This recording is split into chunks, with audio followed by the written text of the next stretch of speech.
night, yeah. Make all the demons quiet, yeah. We were built to thrive, yeah. I think that we've all had enough. What keeps you up at night, yeah.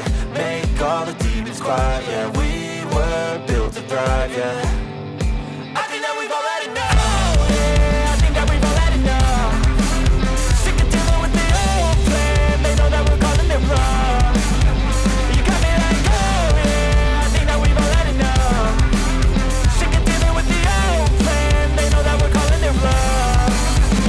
Hey, it's too late to try to go contain it. A generation fueled by creation. We live lives on a small screen.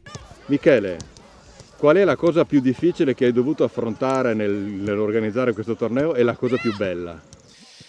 La cosa più difficile è stato proporlo alla società alcuni mesi fa, in quanto insomma, stiamo parlando del torneo forse ad oggi ancora il torneo più importante che c'è in Italia, e quindi quando ho proposto alla società la possibilità di portarlo qui ad Annone Veneto, insomma, c'è stato un confronto con tutto il direttivo, perché per organizzare bene questo torneo si ha bisogno di tante persone, di un personale insomma, che sia tutto pronto, e non è scontato insomma, tenendo conto anche insomma, della vita che ognuno di noi ha, impegnativa, e quindi averlo proposto e la società l'ha accettato per me è stato motivo di orgoglio, insomma, portare questo torneo qui importante ad Annone Veneto. E la cosa più bella è che vedere questi ragazzi giocare nel campo, soprattutto con una giornata come oggi soleggiata così, penso ci dia quella gioia e quel vero senso di appartenenza ad un club, e che mette in risalto un po' tutti i sacrifici che si fanno quotidianamente affinché il settore giovanile in questo momento, in questo caso, possa pian piano insomma, crescere e dare quelle soddisfazioni a tutti. Qual è la cosa più difficile nel calcio giovanile di oggi? La cosa più difficile oggi secondo me è quella di riuscire a far emozionare i ragazzi nella pratica sportiva. Quindi lo sport secondo me oggi aiuta tutti i ragazzi nel stare insieme, nel condividere una passione, nel competere, nel cercare di formarsi e sicuramente nel costruirsi anche caratterialmente.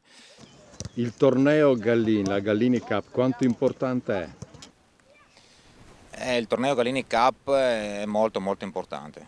È molto importante perché quest'anno addirittura ci sono società che provengono da ben 29 nazioni, dal Tokyo noi ospitiamo una squadra messicana, quindi questo per far capire insomma, alla gente che organizzare un torneo simile ha bisogno veramente di massima attenzione verso i confronti di tutti.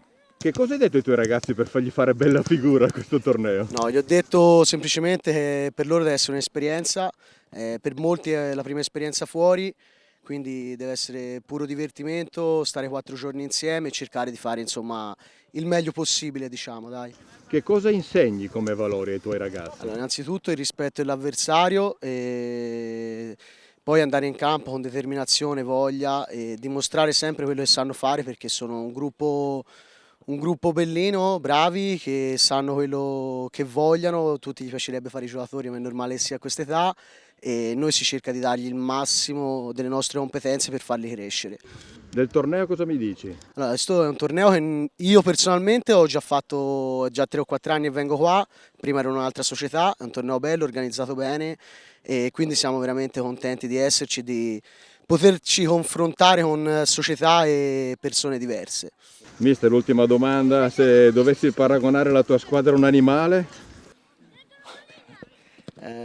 Leone. Un leone, dai, perché sono grintosi, hanno voglia di far bene, penso un leone sia l'animale adatto. Bocca al lupo, mister. Crepi, grazie mille.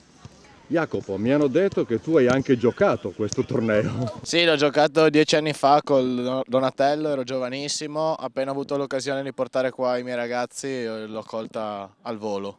Quali sono i valori di questo torneo dal tuo punto di vista? A parte la bellezza dell'organizzazione, degli impianti, anche il livello delle squadre che vengono ad affrontare questo torneo è molto alto e anche molto interessante per i ragazzi. Che valori si insegnano ai ragazzi nelle scuole calcio di adesso? Impegno, costanza, dedizione, rispetto e soprattutto poi bisogna sempre ricordare l'impegno che c'è con la scuola, quindi il calcio non deve andare a ledere l'impegno scolastico e si cerca di insegnargli che per fare tutte e due le cose bisogna sapersi organizzare. Che cosa hai detto ai tuoi ragazzi per fargli mettere la grinta giusta per far bella figura? Io ai miei ragazzi chiedo sempre il massimo impegno qualsiasi partita andiamo ad affrontare. Chiaramente gli ho detto capisco l'emozione di affrontare squadre di un certo calibro, se giochiamo a calcio e ci impegniamo e poi anche se perdiamo basta che ci abbiamo dato il massimo. L'ultima battuta, se tu dovessi paragonare il Cusignacco a un animale, che animale sarebbe? Le mie squadre di solito sono molto aggressive, quindi direi una tigre. Grazie, in bocca al lupo. Buona giornata. ¿Cuánto es importante estar aquí y participar a esta competición? Para nosotros Loro vengono da Città del Messico e ogni anno cercano sempre di avere 2 o 3 squadre, di fare alcune trasferte e di dare a questi ragazzi la possibilità di confrontarsi anche in un ambiente internazionale. Quali sono los valores che insegnas? Disciplina, lavoro di squadra e rispetto dei compagni. disciplina, trabajo en equipo, I esfuerzo, valori che respeto. insegnano Son a las questi bases de un giocatori. Si quiere comparar el equipo a un animal, ¿qué animal te piensas tú que puede ser? El oso. El oso es nuestra mascota. L'orso è la mascotte della loro squadra, per cui loro si paragonano degli orsi. Buona suerte. Buena suerte. Gracias. Mister, quanto importante è per i ragazzi essere qui a questo torneo?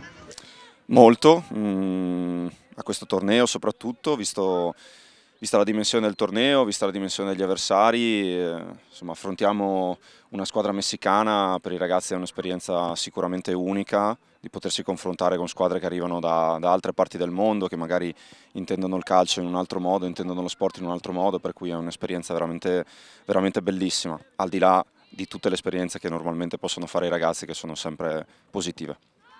Che valori insegni ai tuoi ragazzi adesso, nel giorno d'oggi, nello sport? È una bella domanda per quanto riguarda queste categorie, quindi l'Under 12 o l'attività di base. Credo che il primo compito di un allenatore sia quello di educare prima di parlare di sport. Il rispetto sicuramente è uno dei valori più importanti che cerchiamo di trasmettere, rispetto nei confronti degli avversari, rispetto nei confronti dei compagni, rispetto per le strutture che ci ospitano, quindi sì, sicuramente il rispetto è uno dei valori più importanti che cerchiamo di trasmettere a loro. Ultima domanda, c'è qualche zico, qualche marsio amoroso in giro? Ce lo auguriamo, se anche fosse un pochino presto per poterlo sapere. Sono giovani, è un percorso molto lungo il loro. Ci sono sicuramente tanti bravi ragazzi, tanti bravi giocatori, ma è molto presto per sapere dove andranno a finire. L'ultima battuta, se Sì. tu dovessi paragonare la tua Udinese a un animale? Anche questa è una bellissima domanda. Direi un camaleonte. Somiglia molto all'allenatore, quindi si sono viste tante versioni di questa squadra in questa stagione, versioni migliori, versioni peggiori, e penso che mi rappresenti abbastanza e rappresenti di conseguenza anche la squadra. In bocca al lupo, mister. Crepi, grazie.